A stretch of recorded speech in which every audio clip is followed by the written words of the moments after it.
kama akifika arudi nyumbani aende akapate na familia mzazi. Basi nisikize mwalimu. Kuja na mzazi hapo itakuwa uongo, maana yule mamangu naye mtu mzima.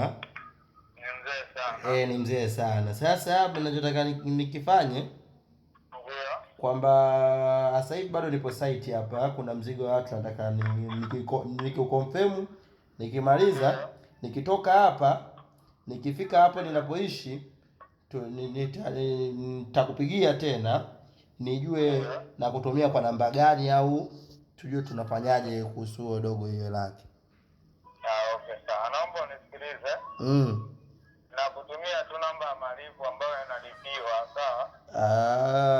Kwa hiyo utaingiza tu 12,500. Hiyo namba ya malipo ya shule au ya nakuja jina la mtu binafsi?